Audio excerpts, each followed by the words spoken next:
Last পর্যন্ত আমরা এইটুকু দেখছিলাম আসলে যে আমার হচ্ছে পি কিউ এর মান হচ্ছে 3 এবং সরি ই এবং ডি এর মান যেটা আমার বেরিয়েছে সেটা হচ্ছে 37 আর আমি যদি এখানে মেসেজে 32 দিই তাহলে কোনো চেঞ্জ আসতেছে না।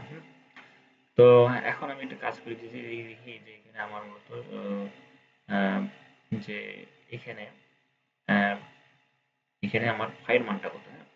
ফাইয়ের মান যদি দেখি আমি তাহলে হবে এখানে 3 থেকে 1 বিয়োগ দিলে হচ্ছে 3 থেকে 1 মাইনাস করলে 2 অ্যান্ড কিউ থেকে 1 বিয়োগ দিলে হচ্ছে আমার হচ্ছে 10 হবে। তো জাস্ট আমি এখানে কি করব, মেসেজের জায়গায় আমি লিখলাম হচ্ছে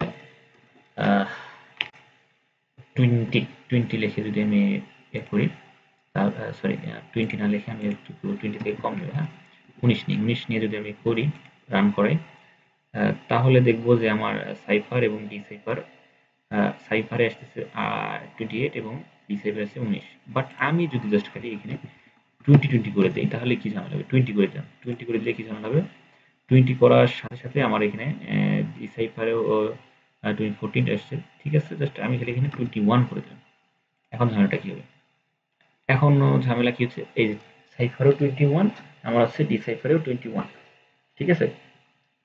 তো আমার ঝামেলাটা কোথায় হচ্ছিল, যে ঝামেলা হচ্ছে আমার ফাইয়ের মানটা যখনই কি হচ্ছে আমার হচ্ছে মেসেজের সমানের চেয়ে বেশি হয়ে যাচ্ছে, তখনই কি আমার এই যে এই ঝামেলাটা দেখা যাচ্ছে, সাইফার এবং ডিসাইফারে সবসময় এক মান আসতেছে। তো এটা তো অনাকাঙ্ক্ষিত একটা আসলে ভুল, মানে এই জিনিসটা আসলে হওয়া উচিত না।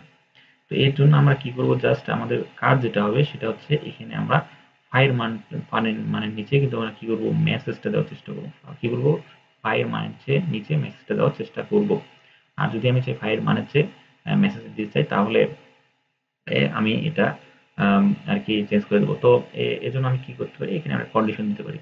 তো এখন মূলত এটার সমাধান এটুকুই, আমাদের প্রোগ্রামিং কোনো সমস্যা নেই, আমার জাস্ট সমাধান এটুকুই যে আমি এম এর মান সবসময় কি দিব, ফাই এর চেয়ে নিচে দিব, ফাই এর চেয়ে নিচে দিব, তাহলে আমার প্রোগ্রামটা ঠিকঠাক মতো রান করবে।